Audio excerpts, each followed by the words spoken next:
में पधारो गजानंद जी, मेरे घर में पधारो।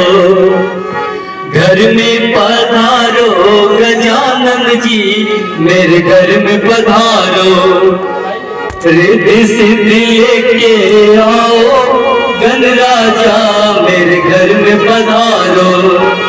राम जी आना, लक्ष्मी जी आना, राम जी आना, लक्ष्मण जी आना, संग में लाना सीता मैया, मेरे घर में पधारो। घर में पधारो गजानंद जी, मेरे घर में पधारो। ब्रह्मा जी आना, विष्णु जी आना, ब्रह्मा जी आना, विष्णु जी आना, भोले शंकर को ले आना, मेरे घर में पधारो। भोले शंकर को ले आना, मेरे घर में पधारो। घर में पधारो गजानंद जी, मेरे घर में पधारो। घर में पधारो गजानंद जी, मेरे घर में पधारो। Thank you. अब इसके आगे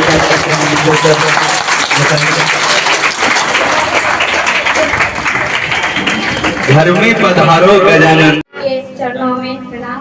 उसके बाद सभी गुरु जी को प्रणाम करती हूँ। मैं निक्की कुमारी आप लोगों के बीच गुरु वंदना गाने जा रही हूँ।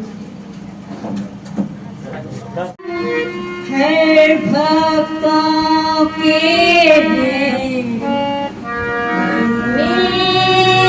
शिवाय हे शंभु बाबा मेरे भोलेनाथ, तीनों लोक में तू ही श्रद्धा सुमन मेरा मन मेरी पत्नी जीवन भी अर्पण कर दूं। हे शंभु बाबा मेरे भोलेनाथ, तीनों लोक में तू ही तू। जग का सो में है तू, अंतरियों में है तू, मेरे जीवन की अर्पित कहानी है तू। तेरी शक्ति आकार तेरा पावन है द्वार, तेरी पूजा में जीवन आधार करूं। धूल तेरे चरणों के लेकर जीवन को साकार किया। हे शिव शंकर मेरे भोलेनाथ, तीनों लोक में तू ही तू। मन में है कामना और कुछ जानो ना, जिंदगी भर करूं तेरी आराधना। सबकी पहचान दे तू हमें ज्ञान दे, प्रेम सबसे करूं ऐसा वरदान दे। होने वाला दिया निर्बल को, अज्ञानी को ज्ञान दिया। हे शिव शंकर मेरे भोलेनाथ, तीनों लोक में तू ही तू। हे शिव शंभु मेरे भोलेनाथ, तीनों लोक में तू ही तू। श्रद्धा सुमन मेरा मन मेरी पत्नी जीवन भी अर्पण कर दूं। हे शिव शंकर मेरे भोलेनाथ, तीनों लोक में तू ही तू।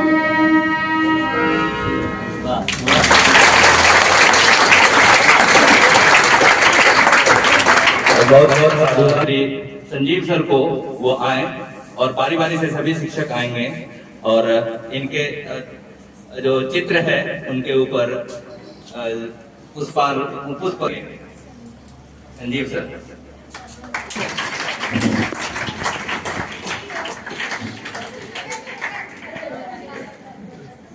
एक और मोबाइल में फोटो लीजिए सर, अपना मोबाइल देखें सर, मिलें सर फोटो लीजिए उसमें।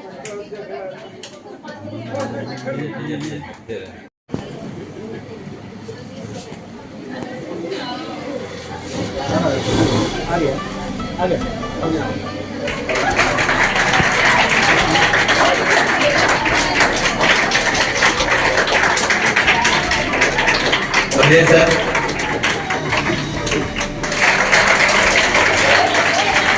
संजीव सर।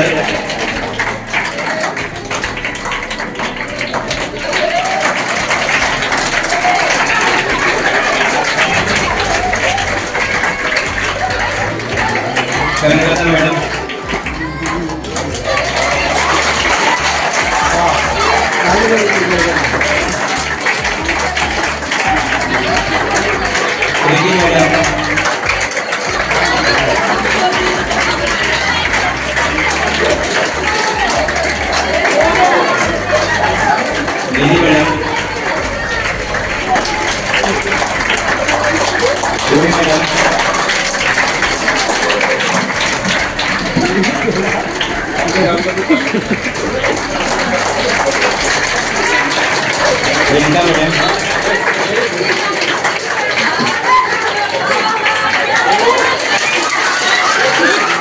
हम लोग ताली मुझे बजाते हैं, हाथ से नहीं।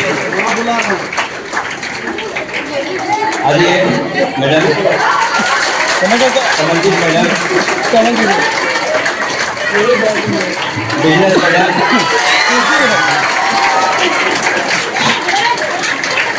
हम लोग ताली हाथ से बजाते हैं, मुझे नहीं। सुधांशु सर, दीपक सर,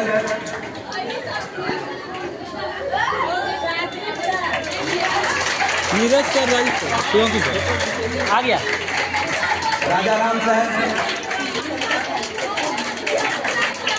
यदि आप मेरी आवाज अब तक पहुंच रही है कि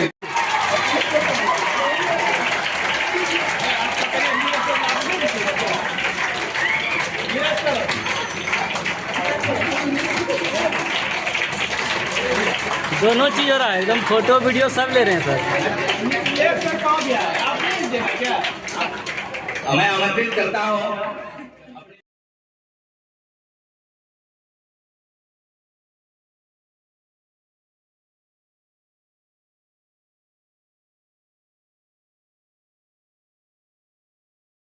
में नहीं हो, लेकिन उनकी कृति और उनका पहचान न सिर्फ भारत में बल्कि पूरे दुनिया में है।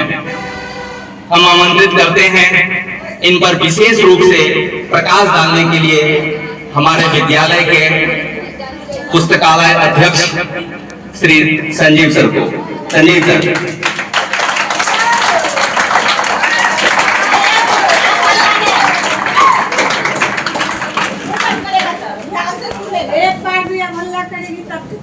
विद्यालय के प्रभारी प्रधानाध्यापक महोदय, तमाम शिक्षाविद शिक्षकों, ज्ञान की अधिष्ठात्री शिक्षिकाएं, ज्ञानदानियों में एक सही शिक्षिकाएं और देश के कर्णधारों, आज का दिवस कुछ खास है। वह खास ही नहीं, हमारे पुस्तकालय अध्यक्ष के जन्म शती भी है। एस.आर. रंगनाथन पुस्तकालय की दुनिया में छुपा हुआ नाम नहीं है। इन्हें पुस्तकालय का जनक भी कहा जाता है।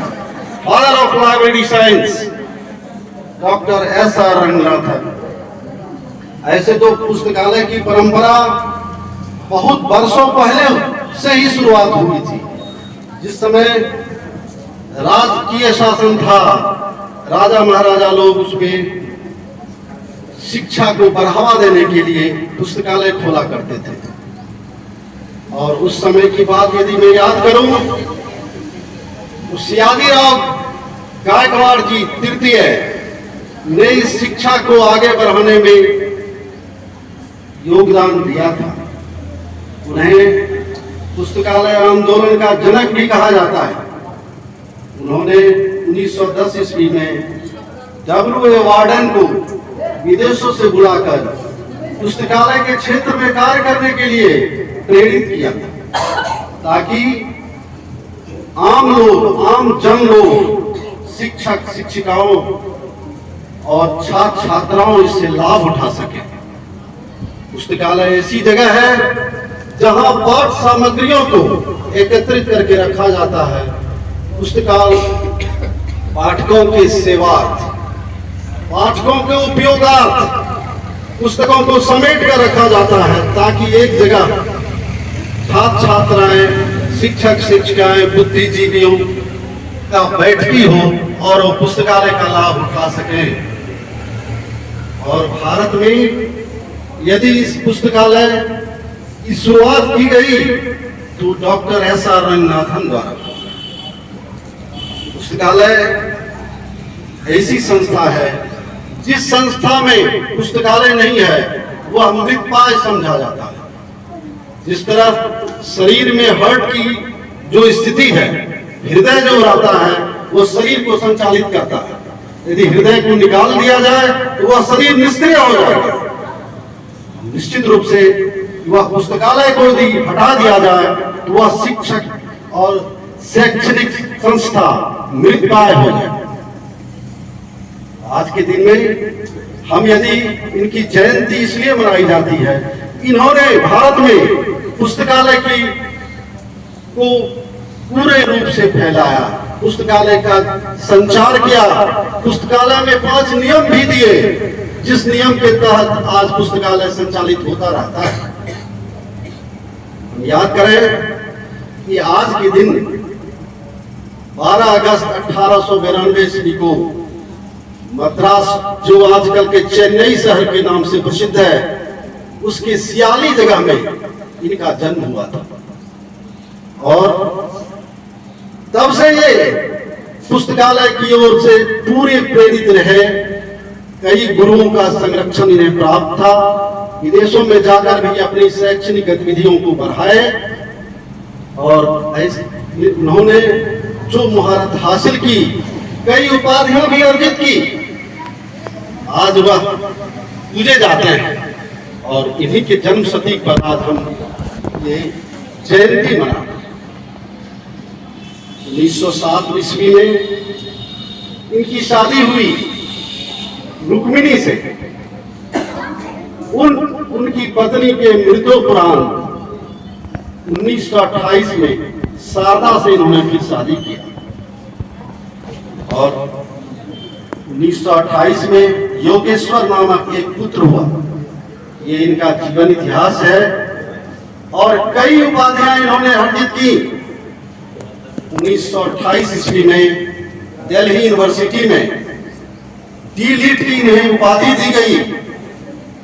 तब से उपाधियों का सिलसिला इनका चलता रहा। राव साहब का भी उपाधि इनको मिला। 1932 ईस्वी में इन्हें मद्रास यूनिवर्सिटी का लाइब्रेरियन नियुक्त किया। तब से इनके कैरियर की शुरुआत हुई और इन्होंने, इनकी रुचि गणित में भी थी, गणित के विशेषज्ञ हुआ करते थे। लेखन में इनकी अभिरुचि थी, कई पुस्तकों को इन्होंने लिख डाला और पुस्तकालय अध्यक्ष बनने के नाते लाइब्रेरियन को बहुत तरह से रिसर्च किया और इनको बाद में 1934 ईस्वी में इन्हें लाइब्रेरी साइंस का रिसर्च स्कॉलर नियुक्त किया गया। तत्पश्चात इनके जीवन का कैरियर शुरू हुआ और इन्होंने आगे बढ़ने का काम किया। कई डिग्रियां हासिल की, कई जगह सम्मान हासिल किया। भारत रत्न से भी इन्हें नवाजा गया और आज निश्चित रूप से पुस्तकालय के क्षेत्र में इन्होंने जो काम किया है वो हर जगह आज पुस्तकालय, जो लोग इसके महत्व को समझते हैं, निश्चित रूप से स्कॉलर बन रहे हैं। उनकी बौद्धिक क्षमता निरंतर बढ़ रही है। आदमी का ज्ञान जो है किस तरह फैलेगा, यह आदमी को कुछ पता नहीं होता है। उसके लगाव से, उसके जहां ज्ञान का भंडार होगा, वहां तुम्हें खोजना होगा कि पुस्तकालय में हम जाकर क्या हासिल कर सकते हैं। ऐसी सब दुर्लभ पुस्तकें रहा करती हैं जो आदमी खरीदने से संभव नहीं है। आज भागलपुर यूनिवर्सिटी में सबसे ज्यादा पुस्तकें हैं और तुम्हारे बगल के नवोछिया जीबी कॉलेज में जिले का ही नहीं, राज्य का स्थान है। इस पुस्तकालय में लाखों पुस्तकें। समय बदलता है, पुस्तकों का क्रेज खत्म हो जा रहा है।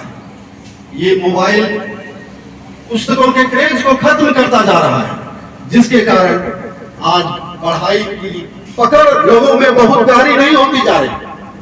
लोगों में पुस्तकों के अध्ययन के बिना उनकी पढ़ाई जो है कि गहराई तक नहीं पहुंच पा रहे हैं। जबकि आज कंप्यूटर, इंटरनेट, इन सारे बहुत सारे उपकरण वह निकल चुके हैं जो लाइब्रेरी के अंग हैं। हमारे विद्यालय में भी आईसीटी लैब खुला हुआ है, वहां ई लाइब्रेरी जुड़ा हुआ है और जो विद्याबोध ऐप के नाम से प्रसिद्ध है। और उस विद्याबोध को से तुम जुड़कर कई पुस्तकों का अवलोकन कर सकती हो जो तुम्हारे लाइब्रेरी में नहीं उपलब्ध है, जो तुम्हारे लिए दुर्लभ है। और वैसे पुस्तकों को इंटरनेट पर तुम स्क्रीन पर लाकर उसके जिस पेज का अध्ययन करना हो उस पेज का अध्ययन कर सकते हैं। समय का बदलाव आता है और पुस्तकालय में भी लोग, सरकार प्रयास कर रही है उसको डिजिटल लाइब्रेरी कर दिया जाए। इतने सारे पुस्तक नष्ट हो रहे हैं, उसको सीडी और अन्य व्यवस्थाओं के तहत उसको संरक्षित किया जा रहा है। इसके लिए कई प्रकार के लाइब्रेरी हुआ करते हैं, जिसमें हाइब्रिड लाइब्रेरी है, इसको उसको वहाँ संरक्षित किया जाता है। और कभी तुम्हें घूमने का मिले, नेशनल लाइब्रेरी है और कलकत्ता का इंपीरियल लाइब्रेरी है। वो सारे लाइब्रेरी का अध्ययन करोगी तो वहाँ सारे व्यवस्थाएं होती हैं जहाँ ज्ञान अर्जित करने के लिए वो बहुत। पुस्तक से अच्छा मित्र नहीं हो सकता, पुस्तक से अच्छा गुरु नहीं हो सकता, जो तुम्हें आगे बढ़ने के लिए इंप्रेस्ड करेगा, आगे बढ़ने के लिए प्रेरित करेगा। मैं आशा करता हूँ यहाँ के बच्चे, बच्चियाँ और जितने शिक्षक हैं, सबों से अपेक्षा करूंगा कि हमारे लाइब्रेरी का सदस्य बने, अच्छी अच्छी किताबों का अध्ययन करें और रंगनाथन जी के सपनों का पूरा करें। आशा करता हूँ मेरे सपने को पूरा करने में तुम लोगों का योगदान अवश्य रहेगा। और आज रंगनाथन महोदय ने 27 सितंबर 1892 ईस्वी को इस महान विभूति ने अपना प्राण त्याग किया। आज उन पर 1930 ईस्वी में भारत सरकार ने डाक टिकट भी जारी किया है और इनके 5 लॉज इतने हैं कि सभी पुस्तकें उपयोगार्थ हैं। बुक्स आर फॉर यूज, यानी सभी पुस्तकें जो होती हैं वह उपयोग में लाई जा सकती हैं। दूसरा लॉज है कि प्रत्येक पुस्तक को उसका पाठक मिले। Every books of its readers. तीसरा है सभी पाठकों को उसका पुस्तक मिले। Every readers for its books. चौथा है save the time of the readers. पुस्तकों को जो भी पाठक है उसका समय बचाया जाए। समय बहुत इंपॉर्टेंट है, उसके लिए सभी पुस्तकालय जाएं, कम समय में पुस्तक प्राप्त करके अपना ज्ञान बढ़ाएं। और चौथा है कि library is a growing organism, यानी पुस्तकालय जो है एक वर्धनशील संस्था है। उसको जिस बुद्धि से बढ़ाया जाए, जिस तरह से इसको सुसज्जित किया जाए, वो एक बढ़ते रहेगी। यह बढ़ाने की चीज है, एक दूसरे को प्रेरित करके लाइब्रेरी की ओर ले जाए, यह भी तुम्हारा दायित्व बनेगा। तो इतना ही कहकर मैं तुम लोगों से आशा रखूं कि लाइब्रेरी को बढ़ाने में तुम लोगों को मदद मिलेगी। धन्यवाद।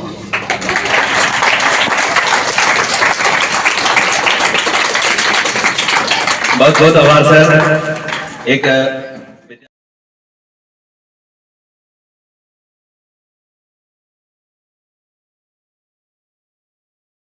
अपना काम कर लेते हैं। हमारे विद्यालय में भी पुस्तकालय है और बहुत अच्छी अच्छी किताबें हैं।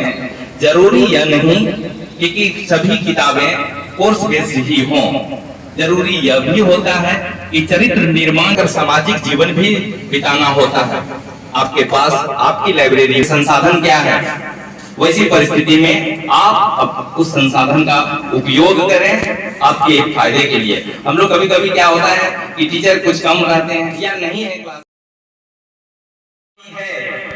करुण अनगिनत मानव हृदय की मूक सी, ओह कितनी साथ है इनमें छिपी, सोच कर उठती हृदय में एक भूख सी। महाशय में जो असहाय सा जानवर जिसे कहते इंसान है, उसकी सारी बेवकूफी के समा इसमें एक से एक अजीब बयान है। किस तरह पेड़ों की डाली छोड़कर गगनचुंबी भवनों में रहने लगा, किस तरह पेड़ों की डाली छोड़कर गगनचुंबी भवन में रहने लगा, छोड़कर वह चाल बन मानुष की फिर कैसे वायु विमान में उड़ने लगा। किस तरह उसने खुदा पहचान कर लू बहाया फिर खुदा के नाम पर, किस तरह उसने खुदा पहचान कर लहू बहाया फिर खुदा के नाम पर, और कैसे मर मिटा हुआ चाल पे बुजुर्गों के स्वर्ग प्रिय धाम पर। मैं दबा सा रह जाता हूँ इस ढेर में जो हिमालय का सा आलिशान है, दिल में मेरा धक धक धड़कता सोचता पुस्तकालय क्या अनोखी शान है।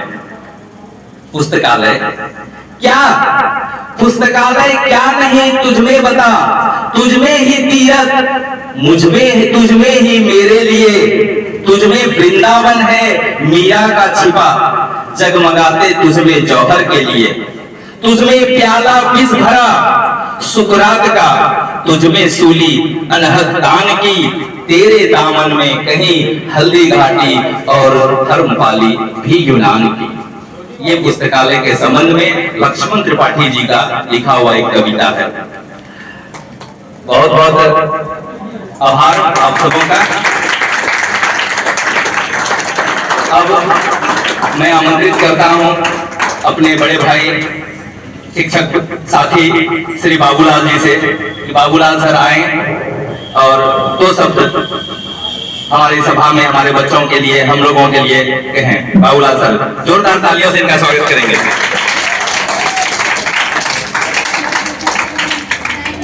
समादरणीय समवेत शिक्षकगण एवं समस्त छात्रगण तथा मेरे कर्णधार नवनियात सहपाठियों तथा मेरे प्यारे बच्चों, अभी आप पुस्तकालय जयंती पर सारगर्भित दर्शनार्थ कर रहे थे। इनकी पृष्ठभूमि क्या है, इनका उद्देश्य क्या है, मैं आपको बता दूं। जिस प्रकार फूलों में गुलाबों का स्थान है, जिस प्रकार त्योहारों में होली का स्थान है, जिस प्रकार ऋतुओं में बसंत का स्थान है, ठीक उसी तरह विद्यालय के आधार स्तंभ के रूप में पुस्तकालय का एक विशिष्ट स्थान है।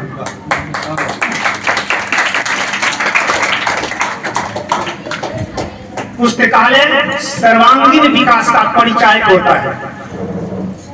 जब तक पुस्तकालय के संसाधनों को हम स्मृति निकुंज में नहीं बिठाएंगे तब तक हमारा सर्वांगीण विकास नहीं हो सकता है।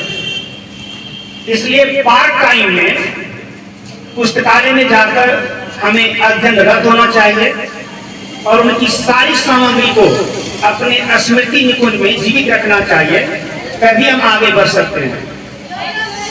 आज उसी की देन जो हमारे महान पुरुष डॉक्टर भीमराव अंबेडकर हैं, उन्होंने कई देशों में जाकर लाइब्रेरी का अध्ययन किया और उनके बावजूद उन्होंने भारतीय संविधान को रचा। इसलिए भारतीय संविधान को उधार का थैला भी कहा जाता है। वे बहुत गरीब थे। उसके आज पुस्तकालय की जो देन है, हमारे बीच एस.आर. रंगनाथन भी नहीं है। उनकी जो प्रीति है, उनकी जो परंपरा है, आज हम उनको वहन कर रहे हैं। इसलिए हम सभी छात्रों से अपेक्षा करते हैं कि आप अपने पार्ट टाइम में जाकर पुस्तकालय का सहारा लें और अपने ज्ञान को बढ़ाएं, तभी आपका मार्ग प्रशस्त होगा। और हमारे जो उपाधियों के बादशाह हैं एस.आर. रंगनाथन जी, उन्होंने जो हमको अवलंबन का सहारा दिया है, उनके मार्ग पर बताए हुए अपने मार्ग को प्रशस्त करें, तभी हमारा जीवन चरितार्थ होगा। इन्हीं शब्दों के साथ मैं अपनी गति में विराम देता हूँ। जय हिंद, जय भारत, जय भारत।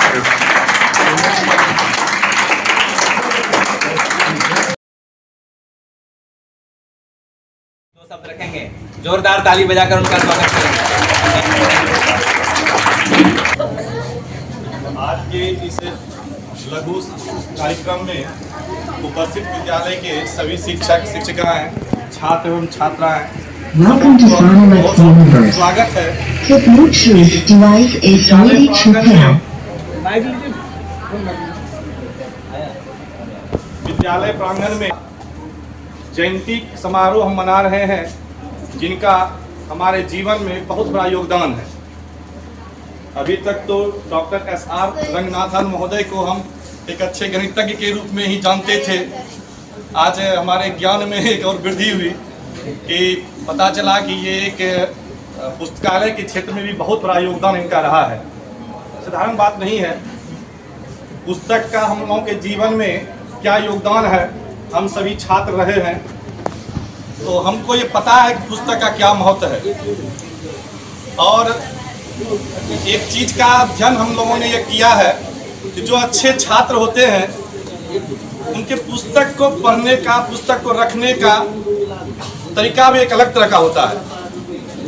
आज भी हम लोग अपने घर में देखते हैं, जो क्लास 7, 8, 9 में उस समय पुस्तक पढ़े थे, उसके बाद तो लगातार हर एक समय में नई नई पुस्तक पढ़ने का मौका मिला।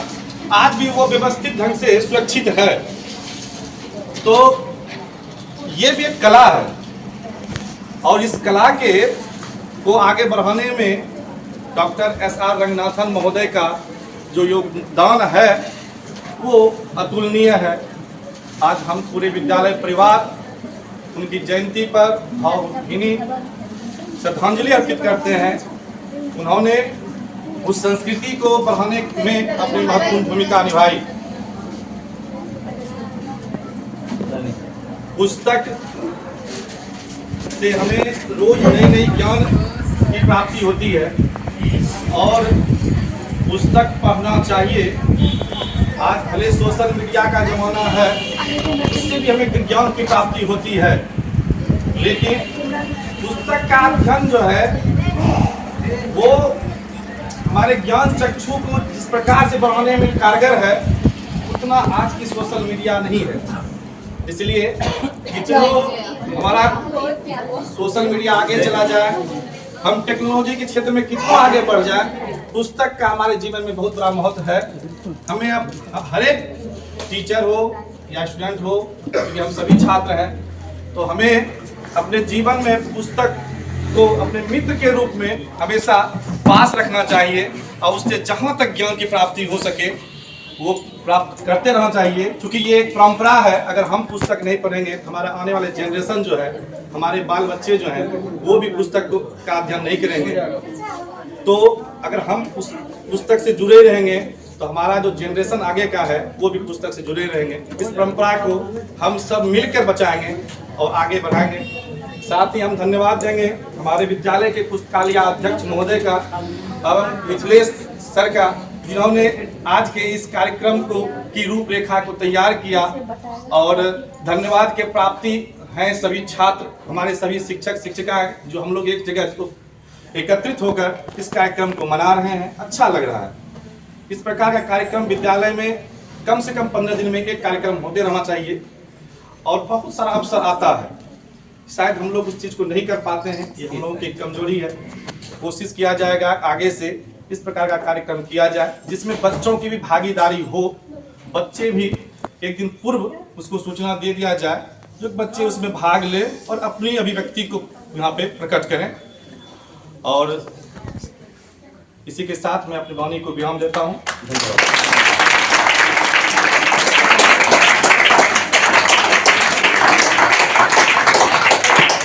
धन्यवाद।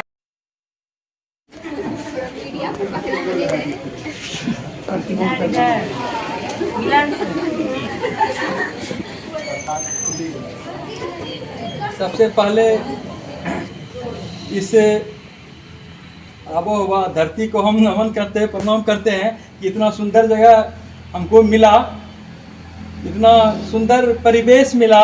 इस धरारा की बात तो हम लोग सुनते थे, पहले पेपर में पढ़ते थे, यह वह पवित्र धरती है जहाँ कन्या के जन्म पर पेड़ पौधे लगाए जाते हैं। लेकिन यहाँ आकर निखत मैडम जब बताई कि ये वातावरण सचमुच में बहुत ही स्वच्छ है, इसका प्रतीक है लाइकन। लाइकन वहाँ होता है जहाँ का कि पर्यावरण प्रदूषित नहीं होता है। तब सुनकर और अच्छा लगा कि नहीं, वास्तव में यह प्रदूषण रहित वातावरण है। खैर, आज रंगनाथन साहब का जन्म दिवस है। संजीव सर को भी धन्यवाद देते हैं, इतना सुंदर प्रोग्राम किए। और सबसे ज़्यादा धन्यवाद देते हैं हम इंटर या 12 की बच्चों को और तुम लोग के माता पिता को कि कम से कम अच्छा संस्कार दिए, जो तुम लोग यहाँ बैठे रही, टीचर का बात मानी, ये कम बड़ी बात नहीं है। 9-10 के बच्चे को तो बैठते ही हैं, वो 4 बजे तक रहते हैं, लेकिन तुम लोग नहीं रहती हो, कहने के बाद भी नहीं रहती हो। लेकिन आज जब बात का तुम लोग पालन किया तो बहुत अच्छा लगा। वास्तव में तुम लोग वास्तव में बहुत अच्छी लड़की हो।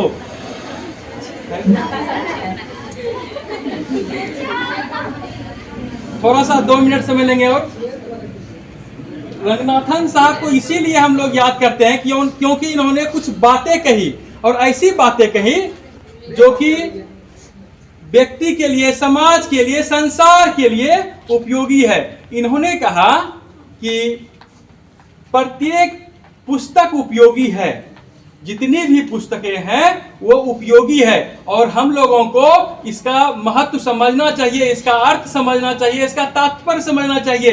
कोई भी पुस्तक है उसमें ज्ञान का भंडार है।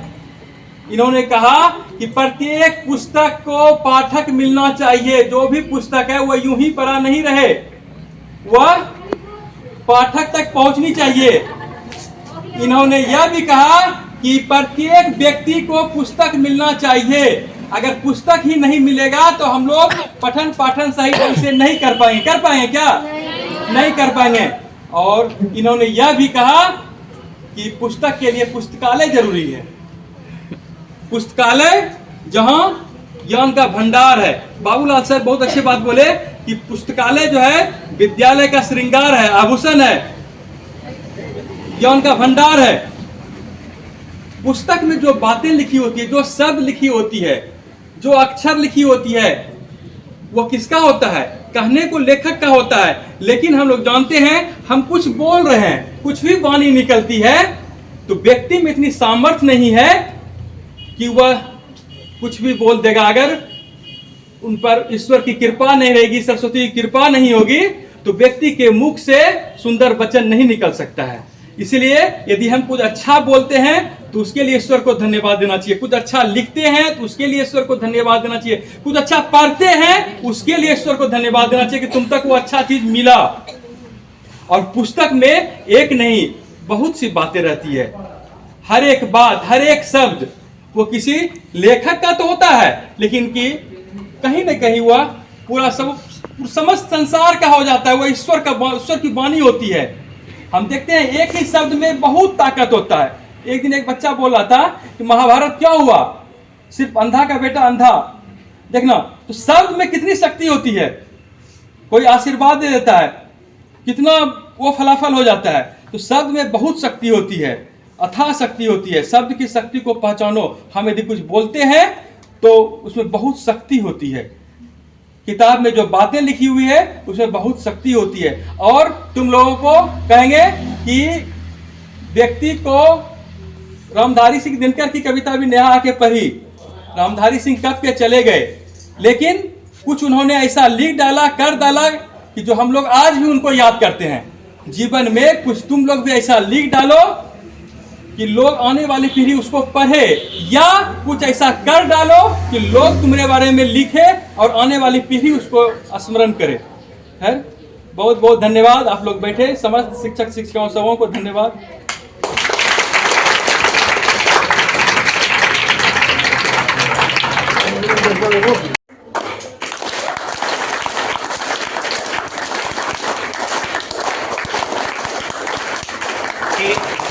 विद्यार्थी का सबसे बड़ा जो साथी होता है वो पुस्तक होता है। और अभी हम लोग जानते हैं कि जिस उम्र के दौर में या जिस अवस्था में, इस अवस्था को एडोलेंस अवस्था कहते हैं, जो साइकोलॉजी की भाषा में संघर्ष बनाम विद्रोह की ये अवस्था है।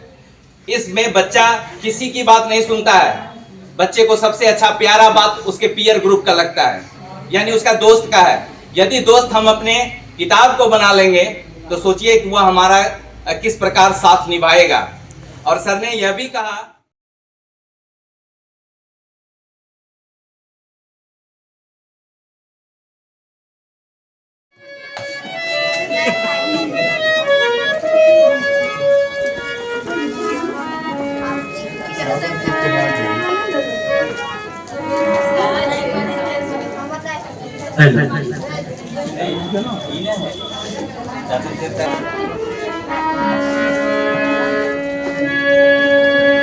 सारे गा पा धा प ग रे सा ध, सारे ग रे ग रे सा, सारे गा पा धा, सारे ग रे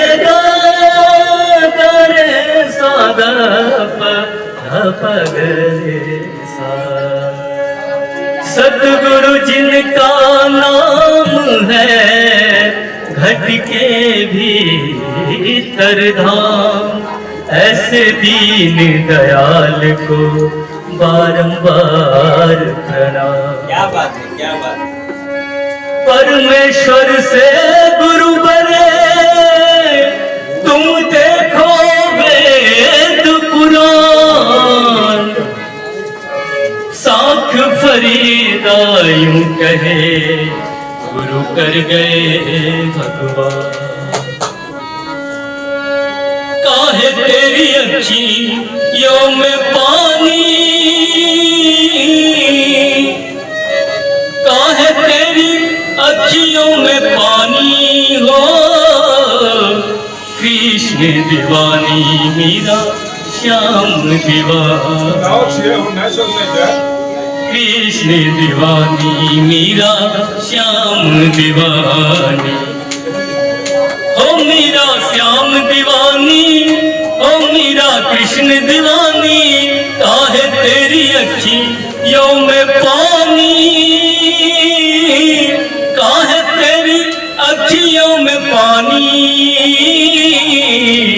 कृष्ण दीवानी मीरा श्याम दीवानी। हंस के तो पी ले विष का प्याला, काहे को डर तोहे संग को पाला, मीरा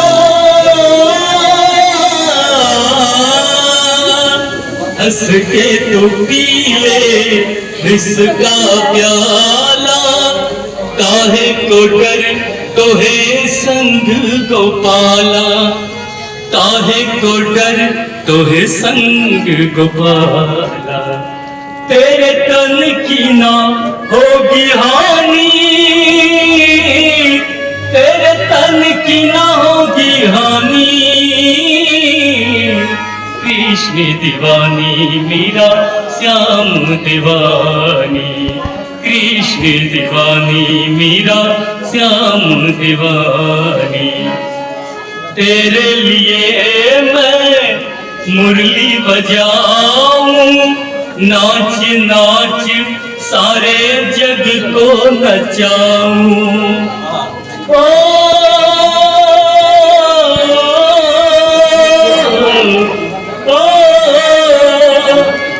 तेरे लिए मैं मुरली बजाऊं, नाच नाच सारे जग को नचाऊं, नाच नाच सारे जग को नचाऊं।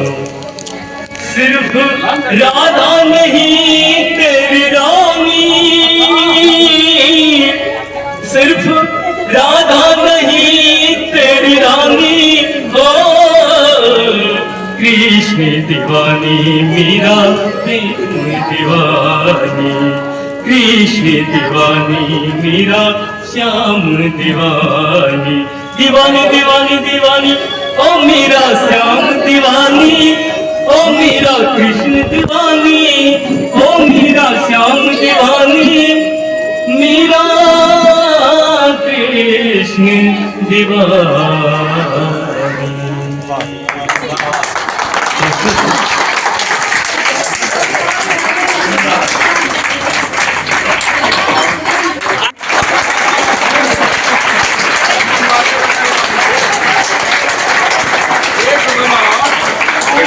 बनाए रखें।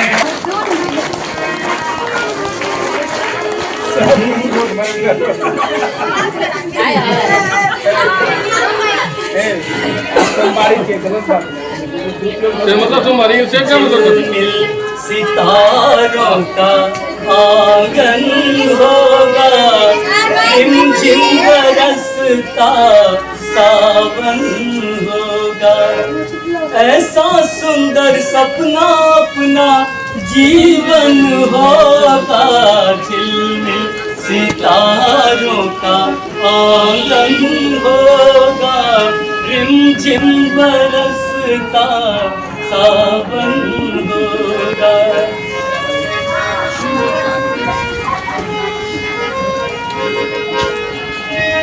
प्रेम के गली में एक छोटा सा घर बनाएंगे, प्रेम के गली में, प्रेम के गली में एक छोटा सा घर बनाएंगे। कलियां ना मिले ना सही कांटों से सजाएंगे,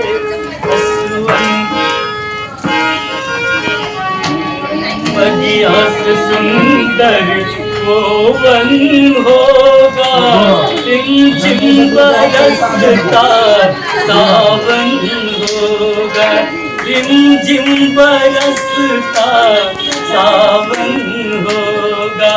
ऐसा सुंदर सपना अपना जीवन होगा, झिलमिल सितारों का आंगन होगा, रिमझिम बरसता सावन होगा, रिमझिम बरसता सावन होगा।